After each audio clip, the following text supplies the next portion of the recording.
오늘 함께 볼 말씀은 민수기 33장 1절에서 49절까지의 말씀입니다. 말씀 봉독은 1절에서 5절까지만 봉독하도록 하겠습니다. 이스라엘 자손이 모세와 아론의 지휘를 받아 부대를 편성하여 이집트에서 나와서 행군한 경로는 다음과 같다. 모세는 주님의 명에 따라 머물렀다가 떠난 출발지를 기록하였다. 머물렀다가 떠난 출발지는 다음과 같다. 이스라엘 자손이 람셋을 떠난 것은 첫째 달 15일 곧 6월절 다음 날이었다.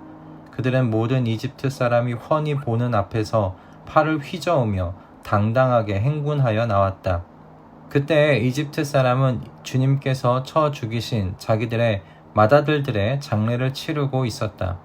주님께서는 이집트 사람이 섬기는 신들에게도 큰 벌을 내리셨다. 이스라엘 자손은 람셋을 떠나 숫곳에 이르러 진을 쳤다. 아멘. 오늘 본문은 우리가 읽기에 특별해 보이지 않을지 모르겠지만 이스라엘 사람들에게는 특별한 본문입니다. 왜냐하면 한 절 한 절을 읽을 때마다 그들의 과거를 회상하게 되기 때문입니다. 3, 4절에는 이스라엘이 이집트를 나올 때 어떤 모습이었는지를 말해주고 있습니다.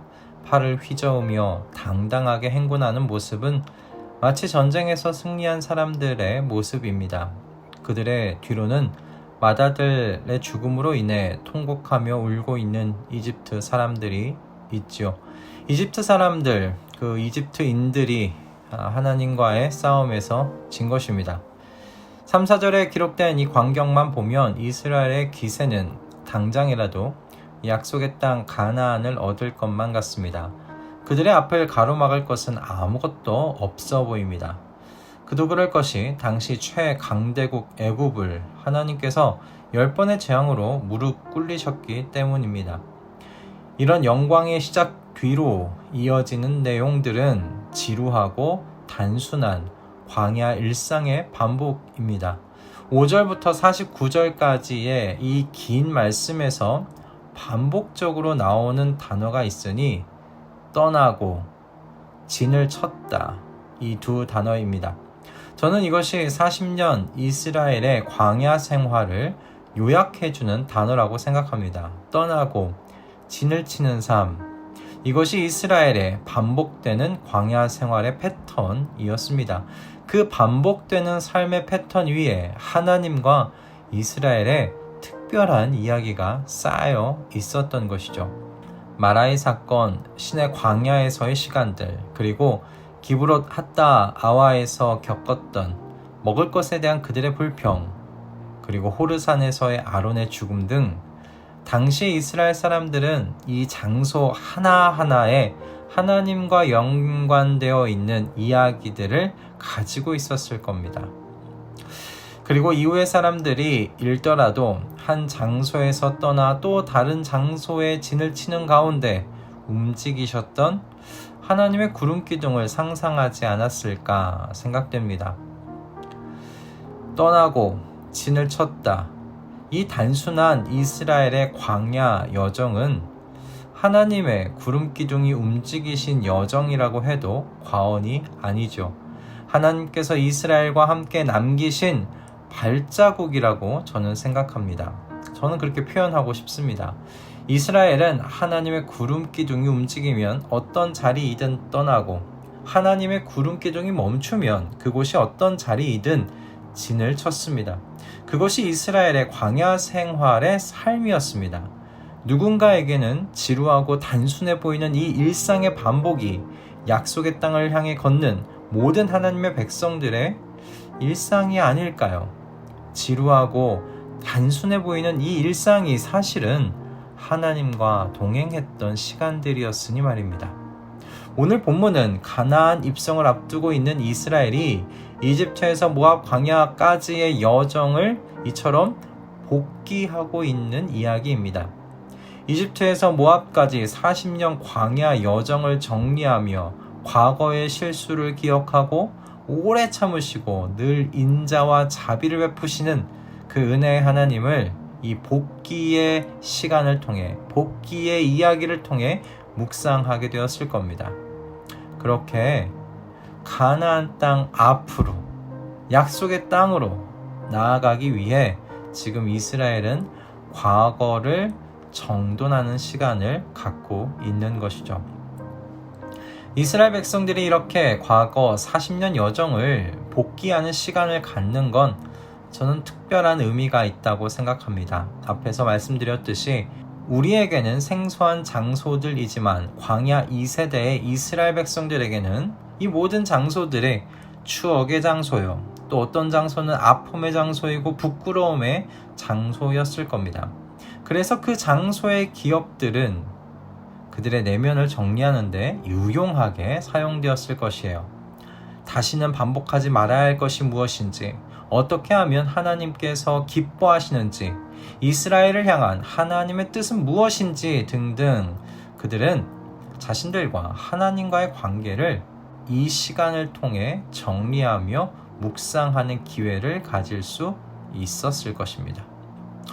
복귀의 유익이 바로 여기에 있지요. 누군가에게는 이 복귀의 과정이 지루해 보이고 단순한 일상의 반복처럼 보일지 모르겠지만 이 이야기의 주인공들에게는 이 복귀하는 이 시간이 그 이야기 이면에 담겨 있는 하나님의 메시지를 건져내는 시간이 되기 때문입니다. 그러므로 오늘날 성도에게도 필요한 것이 이 복귀의 시간을 가지는 것이 아닐까, 이 말씀을 묵상하면서 그런 생각을 갖게 되었습니다.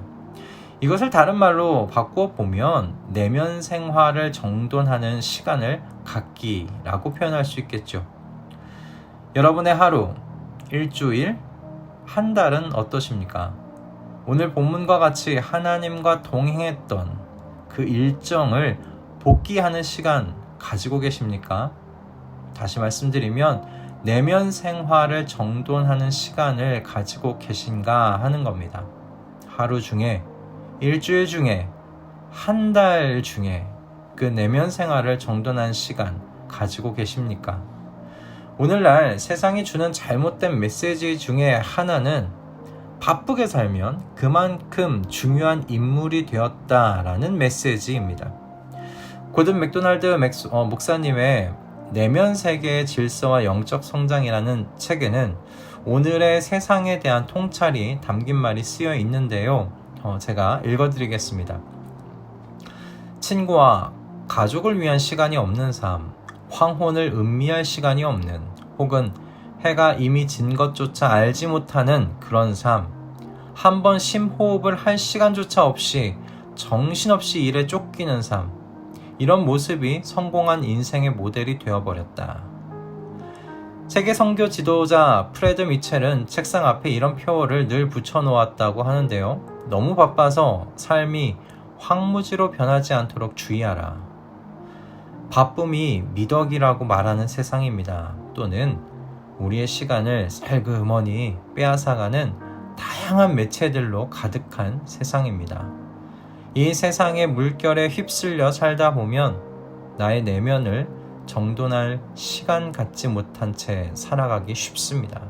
그리고 그러다 보면 우리와 동행하시는 하나님의 은혜에서 멀어져 황무지로 변하게 된 나의 내면을 어느 날 만나게 되고 당황하는 우리를 보게 되는 것이죠.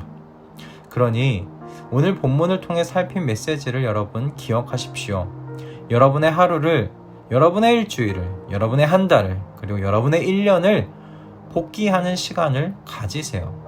그렇게 나의 내면을 정돈하는 시간을 갖겠다고 여러분 오늘 결정하실 수 있기를 바랍니다. 이 일은 결단해야 하는 일입니다. 그저 그래 중요한 일이지 한번 해봐야겠다. 여러분 그렇게 마음먹으시면 하루 이틀 후에 다시 원상태로 되돌아가시게 될 겁니다. 그러니 결단하십시오. 내면을 정돈하기에 가장 좋은 방법은 여러분 일기쓰기입니다. 고든 맥도날드 목사님도 영적으로 무너진 상태에서 다시 내면을 정리하고 일어서시는데 일기쓰기를 귀하게 사용했다고 합니다. 여러분 오늘 결단하실 수 있길 바랍니다. 하루에 단 15분의 시간을 나의 하루에 내면을 정리한 시간으로 사용하겠다고 여러분 결정하십시오. 바라기는 이 복기의 시간을 통해 오늘 말씀을 듣는 모든 성도님들의 내면 세계가 정돈되시면서 하나님과 더욱 가까워진 동행을 누리시기를 주님의 이름으로 축복합니다. 기도하겠습니다. 주님, 오늘날 우리의 세상은 하나님의 백성들이 하나님과 함께 걸었던 길을 돌아볼 여력도 없이 몰아세웁니다.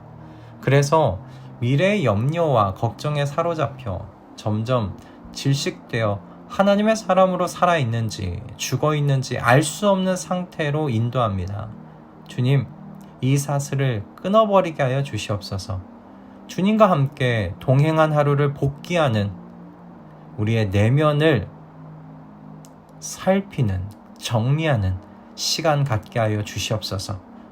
그것을 결단하게 하여 주시옵소서.